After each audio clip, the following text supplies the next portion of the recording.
orden de nuestro taller de lectura, primero vamos a la honra, a honrar a los muertos, una ofrenda virtual de muertos con un poema en prosa de Rulfo, precisamente.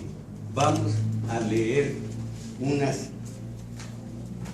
un relato, más bien unas impresiones de la muerte del padre de Rulfo. Si sea autobiográfico o no, eso es lo de menos. Debe ser autobiográfico porque le mataron, estando muy niño, a Rulfo le mataron a su padre. Y vamos a ver lo que escribió al respecto. De alguna manera, parece que este fue el principio de esa maravilla de visión en Pedro Páramo, cuando dice que su madre dijo: han matado a tu padre, y se puso a llorar. Y él dice: ¿y a ti quién te mató, madre? Entonces, algo semejante a eso se consigna aquí a la muerte del padre de Rulfo. Vamos a comenzar con esto que dice: mi padre, fíjense los contrasentidos, los mismos que tiene Sabines en sus poemas, contrasentidos, paradojas y por supuesto unas metáforas muy hermosas. Mi padre fue un hombre bueno, vivió en esa época en que todo era malo, en que no se podían hacer planes para el mañana, pues el mañana era incierto y el hoy no terminaba todavía. Los tiempos eran malos, no se veía el cielo ni la tierra, ni si había sol o si el viento venía del norte o del sur. Todo era malo para el mundo, pero mi padre era bueno y creía en la vida. Lo mataron un amanecer, pero él no se dio cuenta cuando murió ni por qué murió. Lo mataron y para él se acabó la vida. Siguió existiendo para los demás y poco a poco se fue tranquilizando el mundo, renovándose. Hasta el agua de la lluvia era visible, distraía a los hombres y les devolvía la conciencia de la esperanza. Mi padre murió un amanecer oscuro, sin esplendor ninguno, entre tinieblas.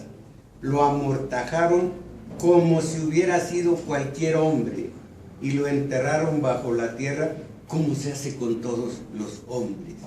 Nos dijeron: su padre ha muerto.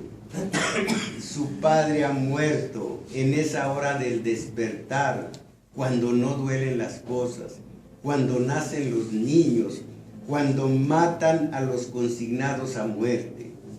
En esa hora del sueño, cuando uno está a la mitad del sueño, dentro de los sueños inútiles pero llevaderos, fatales pero necesarios.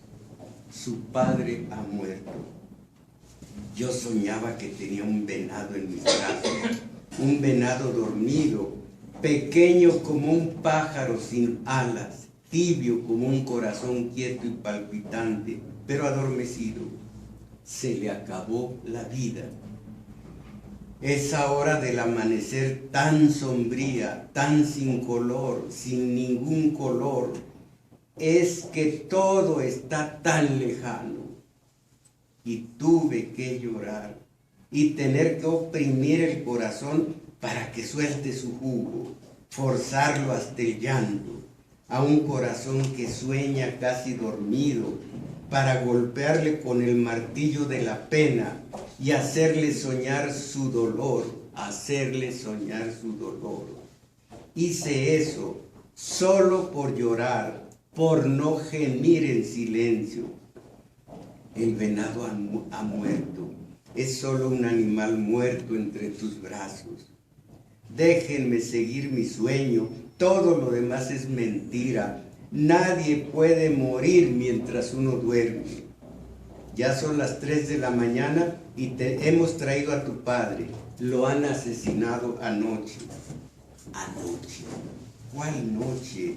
Mi vida no tiene una noche, no es oscura. La vida siempre vive de día. ¿Qué dices? Que son las 3 de la mañana, levántate. Tu padre está aquí tendido. Lo han matado anoche. ¿Quién? Hablas de mi padre. Él no puede morir. Nadie lo puede hacer. Nadie le puede hacer eso. La justicia mataría a la tierra, secaría las manos y haría inútil ya la vida para el hombre. Él nos ha dado vida, y si sentimos que hay día es por Él, y si sentimos que hay vida es por Él. No puede morir. Lo han matado. ¿Cuándo? ¿A qué hora? Yo no sentí nada, y el mundo lo hubiera sentido. Anoche, levántate, ven a verlo. Es mentira. Lo enterraron, lo enterrarán hoy en la tarde. No enterrarán a mi padre. Mi padre no puede ser un muerto. Morirá después que nosotros. Su vida no está hecha de miseria como la nuestra, ni de despojos como la nuestra. ¿No vas a verlo? Levántate y ven a verlo antes de que lleguen los que lo han querido o conocido. Mi padre no ha muerto. Tú me odias. Has venido a despertarme porque me odias. Déjame acabar mi sueño. Como tú quieras, pero después del mediodía lo enterrarán. Apaga la luz y vete. ¿Por qué ríes si dices que mi padre ha muerto? Vete. Tengo aquí un venadito dormido. No lo despiertes. Sé quién eres. Sé que solo el demonio madruga para asustar a los que duermen. No ha muerto, es la pura mentira. Vete. Y mi llanto se hizo agua como la sangre. Y cuando oía allá lejano el llanto de mi madre, mi sangre se hizo como el agua. Esto es a la muerte del Padre. Como ya ustedes recuerdan, a la muerte del mayor Sabines, lo que escribió Sabines precisamente, y dice: maldito sea el que crea que este es un poema. Y otro, voy a decirle altisonancia porque es de ese poema. Dije: a la chingada las lágrimas, y me puse a llorar. Aquí está Netzahualcóyotl, que estuvo, no solo él, poetas del México antiguo, muy cerca de la muerte, una muerte que no entendían y que nosotros seguimos sin entender. Es un misterio que tantos filósofos, pero de todos los tiempos y de todas las ciudades, de todos los países, se han abocado a ver. Hemos estudiado aquí la escatología de escatos y no de escatos, que esa no me interesa. Y sin embargo, ¿quién puede decirnos qué hay más allá de la muerte? Pues dice Netzahualcóyotl: ay, solo me debo ir, ay, solo me debo ir, solamente así me iré allá, a su casa, la del Señor del cerca y del junto, que le llama al único Dios que entendió Netzahualcóyotl que había en el mundo. Alguien verá otra vez la desdicha, alguien ha de ver cesar la amargura, la angustia del mundo. Solamente se viene a vivir la angustia y el dolor de los que en el mundo viven. Alguien ha de ver cesar la amargura, la angustia del mundo. Y aquí otro poema, del cual voy a leer solo el principio, nada más para que vean ustedes la verdad que hay en Netzahualcóyotl contra lo de un hombre poeta que tiene un prestigio grandísimo, pero que si leyéramos, y aquí hemos estudiado la verdadera poesía, que es la única que existe, y lo que viene fríamente calculado, que dijo Nietzsche, para apantallar. Vean cómo se habla de la muerte aquí. Hay cementerios solos, tumbas llenas de huesos sin sonido, el corazón pasando un túnel oscuro, oscuro, oscuro, como un náufrago hacia adentro nos morimos, como ahogarnos en el corazón, como irnos cayendo desde la piel del alma. Hay cadáveres, hay pies de pegajosa losa fría, hay la muerte en los huesos como un sonido puro, como un ladrido sin perro, saliendo de ciertas campanas, de ciertas tumbas, creciendo en la humedad como el llanto o la lluvia. El final, la muerte está en los catres, en los colchones lentos, en las frazadas negras. Vive tendida y de repente sopla un sonido oscuro que hincha sábanas, y hay camas navegando a un puerto en donde está esperando vestida de almirante. Ya no tengo discos, pero ¿quién es el autor de esto? Toda la verborrea.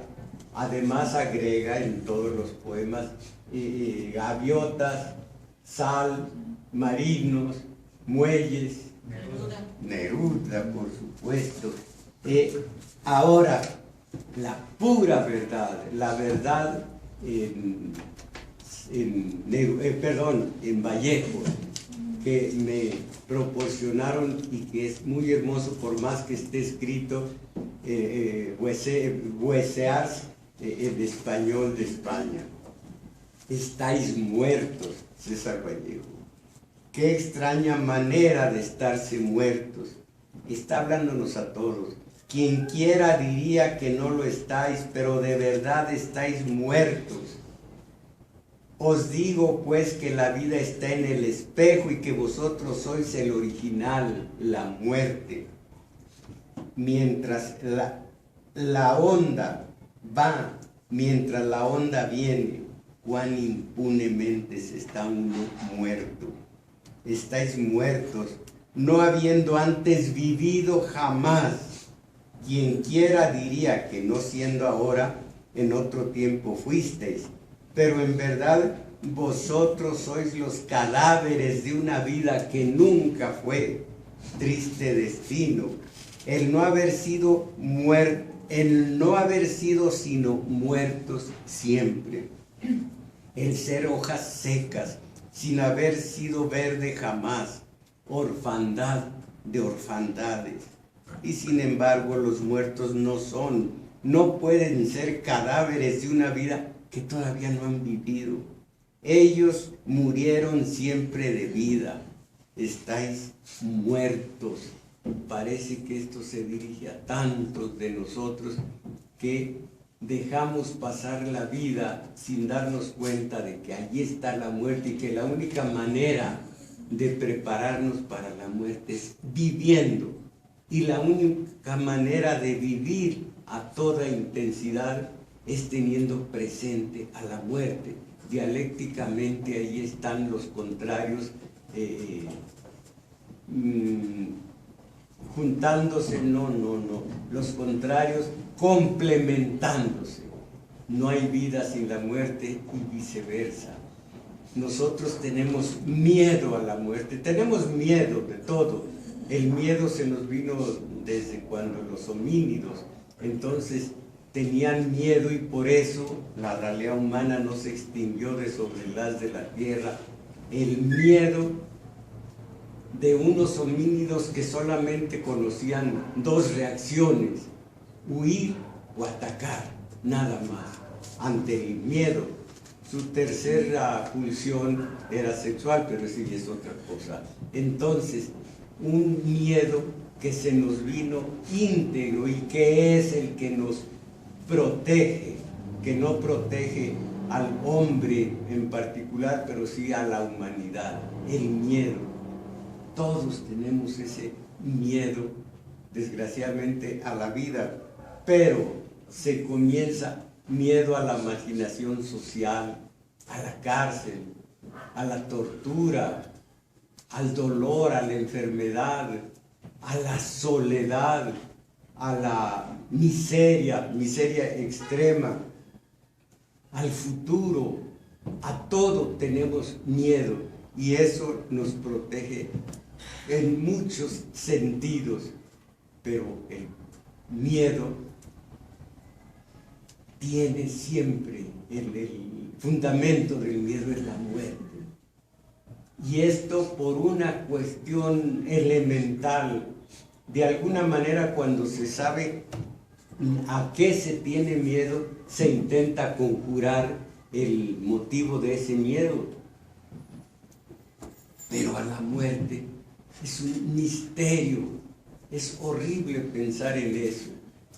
Pero también, si piensa uno en eso, con el terror que inspira la muerte, se nos olvida vivir. Entonces no hay más que el terror a la muerte conjurarlo con la vida. Muchos filósofos dicen que cuál es el problema con la muerte, que por qué se asusta uno, que por ejemplo esto de que mientras uno está vivo, la muerte no es. Cuando uno ya no es porque la muerte cumplió su función, y que no hay más que esa brecha mínima, esa hendidura o hendidura es igual entre la vida y la muerte, en donde el paso es mínimo. Hay muchas teorías, hay muchas filosofías, pero la muerte es tal que hasta cuando hablo de los creyentes, Dios decidió hacerse hombre. Pues sí, si te haces hombre vas a morir. La vida necesita la muerte, pues me muero. Y antes de la muerte, un par de veces, si no me equivoco, un par de veces, Padre, si es posible, aparta de mí este cáliz. Tuvo miedo a la muerte, él que para los creyentes, Cristo conocía perfectamente lo que había más allá del sepulcro. Entonces, quien quiera endulzar el horror a la muerte, está totalmente equivocado. Pero, por otra parte, si solamente se tiene miedo y se enroca uno en ese terror a la muerte, pues es necrofílico. Ahora, quien nunca se para a pensar en la muerte, también es un irresponsable. Dice Paz por allí, no me acuerdo bien de su tesis, pero que prácticamente está expulsada la muerte de nuestras pláticas de todos los días. Y sí, hasta de mal gusto es hablar de la muerte. Dicen que son pájaros negros que no hay por qué soltar aquí, esto de hablar de la muerte. Y es un tema prohibido. Claro, la muerte sí, de los demás. Ahí tienen de uno que fue que me dio empleo durante algún tiempo. ¿Quién? Jorge Saldaña. Jorge Saldaña. Y sin embargo, ahora que está muerto, ¿cómo me gusta ser valiente con los muertos? No, les había dicho aquí a ustedes que uno cambia. Esa es la forma de vida. Uno cambia. El que no cambia está muerto de alguna manera, como lo dice Vallejo. El que no cambia está muerto. Yo me separé mucho tiempo del Canal 13. Estuve cuando el Canal 13 era del Estado, no cuando es ahora lo que es. Cuando era del Estado, creo que por 8 o 10 programas recibí como 800 pesos. Era algo, lo hacía uno por puro amor al espacio aquel.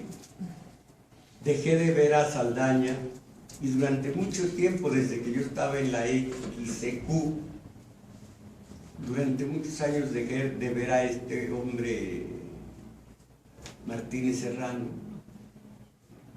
10 años o más después me invitó a su programa Saldaña y al suyo Héctor. Caramba, ¿cómo le hacen? ¿Cómo pueden preservar? Saldaña ya está muerto. Su integridad en el mal sentido.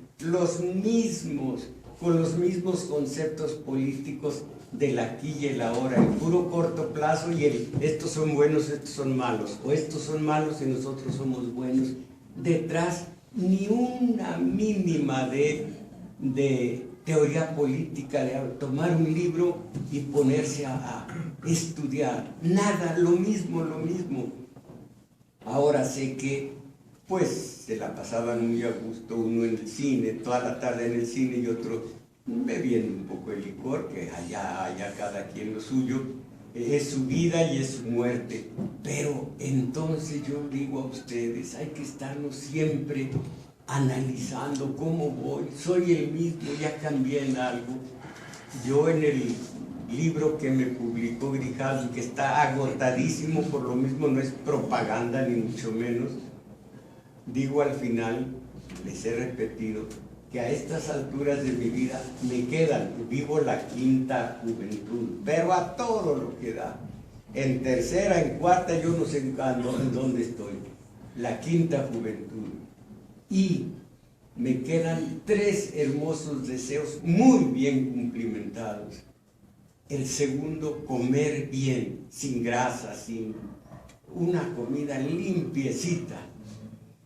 Sobre todo verduras, frutas, ya saben ustedes que esto es lo más conveniente. Y en la noche no irme a dormir, hablo de dormir, pues también hay noches que duermo, dormir en la noche sin antes haber aprendido algo. Es una dulzura, caramba, para mí. Hoy en la mañana que no tuve programa, lo que aprendí sentado en mi sillón de esos que antes llamaban reposer, sentado, así que el mercantilismo, a diferencia del capitalismo, así que, y se le ilumina a uno la mente, qué dulzura es aprender y aprender. Y entonces uno, con su autocrítica, ve que ha cambiado. Aquel aturdido que era yo, que decía el gobierno es malo, el gobierno no salía del corto plazo hace 20 años. Entonces, estos están muertos, no cambian. Yo tuve el ramalazo de una enfermedad que lógicamente me debió haber llevado como decía mi nina, al Ceprurco. Sí, porque decía yo, ¿qué es la muerte, Nina? Y decía, experimenta, antes de ir al Ceprurco, experimenta. Bueno, entonces, yo, con la autocrítica, que me iba yo a morir, me aceleré a estudiar y, aunque no quisiera, cambié de machito a lo que soy hoy. Cambié porque uno echaba brava con la mujer, echaba brava con todo el mundo. No, entonces el ramalazo de la muerte nos cuadra, o nos encuadra según, o nos cuadricula. Todo esto hace la pura idea de la muerte. Eso nos hace que valoremos solamente 2 fortunas que tenemos a la mano, que valoremos la vida viviéndola y valoremos la muerte y le demos su rango de lo que vale la muerte. Si a todo vivir, ya está uno preparado para la muerte. Y si valora uno la muerte, automáticamente se pone a vivir. Hay algunas personas que por falta de vida interior, precisamente lo que aquí tratamos de ampliar, la vida interior, por falta de vida interior, de sensibilidad, de imaginación, así hayan estado o estén en este taller de lectura, no viven, no pueden vivir, no alcanzan a vivir. Entonces buscan esos placeres, efímeros, momentáneos, que significan la fiesta. Siempre en una fiestecita, en una reunioncita, en un café con amigas, siempre buscando no como nosotros la interioridad, sino la exterioridad, la pura exterioridad, por falta de sentido de la vida y sentido de la muerte, buscar, como les digo, viajar, que de un día para otro fui a tal parte, vengo cansado o cansada, pero fui a, como dicen, a pueblear. Y me fui al siguiente día con las amigas a tomar un café y voy a tener una reunión. Esas personas fragmentan su vida, viven a pedacitos, una vida efímera, sin sentido. Esa es la maravilla, que nuestra muerte tenga un sentido, porque la tiene la vida, nuestra vida un sentido. Y cuando estas personas nunca van a tener, si no tienen vida interior, nunca van a tener una vida con sentido, y no le paran en sus trotes o en sus de trotaconventos, andar con unas amigas, con otras, en un viaje, con otro, siempre en lo exterior, siempre en lo exterior. En cambio, uno trata de verse, de vivir de pelleja adentro, que es lo que realmente significa vivir. El sentido de la vida, esto no lo pudiera uno creer. El sentido de la vida, cuando uno tiene sueños, ilusiones, proyectos de vida y demás, ahí está una meta y uno intenta lograrla. Y con el solo intento ya hay un sentido para uno. Esto de la zorra y las uvas tiene una moraleja muy clara para todos. Cuando uno no puede ligarse a una mujer, es que es una facilona y anda con todos. Es simplemente decir, no pude lograrla, están verdes, pero yo tengo otra versión totalmente distinta. Mientras la zorra estuvo brincando, no logró las uvas, pero las zancas se le pusieron duras, y tuvo reflejos, y tuvo su vida con esos brincos un sentido. No lo logró, pero pues, como decía mi padre, mira, la vida de uno es como una culebrina, antes una escopeta antigua, para atinarle a 1000 metros, para atinarle a 100 metros, pon la mira en los 1000 metros. No lo vas a alcanzar, pero alcanzas los 100 metros, que es lo que te propones. Tírale más para que llegues cerquita. No tienes capacidad para más. Eso no me lo decía así, pero yo así lo entiendo. Entonces, esto, darle sentido a la vida. Y el último sentido de la vida, leo, no ahora, pero sé, según lecturas mías, que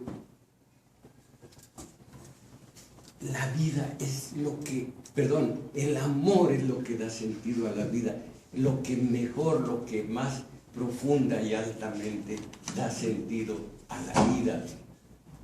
Que algunos genios que han aportado a la humanidad, nada menos que el Rey Lear y Don Giovanni y Crimen y Castigo y las pinturas de la Capilla Sixtina, ellos no se murieron tan satisfechos como el que amó y fue amado. Acuérdense ustedes lo que dice Fromm, se sale de la cárcel de la soledad cuando dos se aman en libertad, no como esas parejas o esos matrimonios de mediocres, que uno de los dos, casi siempre el hombre, es el que impone las condiciones y la otra persona dice, sí, mi vida. Entonces, no, sin desnaturalizar, sin menoscabar a la pareja. Dos en amor mutuo, eso da sentido a la vida, y entonces el miedo a la muerte no va a terminar. Eso sería absurdo decirlo. La muerte sigue siendo un terror, pero sabrá uno que ha vivido, y qué mejor. Entonces, la vida y la muerte machembradas con un sentido. Mi vida tiene un sentido, mi muerte va a tener un sentido. La trascendencia con amar y ser amado, allí la trascendencia, porque uno de los dos se muere antes y la otra persona lo va a tener en la mente, en la memoria. Estoy hablando del amor, simplemente el amor, no hay más que amor. Lo demás, decir un adjetivo, ya no es amor, el amor. Otros, como digo a ustedes, dicen que no se conjura la soledad con amor mutuo, pero que es mucho más llevadera, porque la soledad nació con uno y se va a morir con uno, y que el miedo es como cuando hay luz, la sombra que proyecta uno, y si no hay luz, el miedo es todavía más refinado en la oscuridad. Uno va a tener miedo como la sombra, y uno tiene miedo a la oscuridad, en el sentido metafórico, yo en el sentido, en todos sentidos, yo soy miedoso, soy un héroe miedoso. ¿Cómo se llama un héroe miedoso? Yo tengo mucho miedo, soy valiente. Hay una palabra, apréndensela si no la saben, oxímoron, contrasentido. Había un hielo que ardía, como era una brasa el hielo aquel, oxímoron. Entonces un héroe cobarde. Entonces el amor, uno nació en soledad y se muere en soledad, pero con amor su vida tiene sentido, con amor su muerte tiene sentido. Y aquí se ilustra de una manera, nada más escúchenlo, es un relato pequeño, pero la vida en amor, el amor en la vida. El tiempo se anula, el tiempo ya no es el mismo. Oigan este relato. El hombre junto a la cama veía a través de las ranuras de las ventanas oscurecidas las balas de luz que descendían lentamente acompañadas por el ruido de oleadas de aviones dando vueltas por encima de la fábrica a 30 metros de su vivienda. El ruido de los aviones, y ya no hay poema, este es el poema. El ruido de los aviones resultaba como un tic-tac familiar de reloj. Cuando se aproximara, las bombas caerían dirigidas como flechas seguras, brillando sus reflejos plateados a las luces de las balas numerosas. El hombre se estremeció ante esta idea. ¿Cuál sería mi último pensamiento?, se preguntó. Tenía que marcharse al sótano, bajar una escalera. Eran 4 segundos nada más, entonces se hallaría seguro. Las bombas no caían aún, pero los aviones iban aproximándose. El hombre no se movió, se sentía pesado, con los músculos endurecidos, prisionero allí, sentado en una silla. Quería escapar, pero seguía sentado. Contempló a su mujer en la cama. Estaba pálida, inmóvil, con los ojos cerrados, asomándole a la base de la nariz pequeñas gotas de sudor. Las últimas palabras del médico habían sido: no deberá ser transportada, peligro de muerte. Añadió: la vida de su mujer está en sus manos, en las de usted. Y él la quería, pero pensó, oprimido por el miedo, de todas formas no va a vivir. Fuera continuaba el ruido monótono. Los aviones buscaban su blanco, en 3 saltos, abajo y seguro. 4 segundos más. Escuchó atentamente y esperó las bombas. Pronto sería demasiado tarde.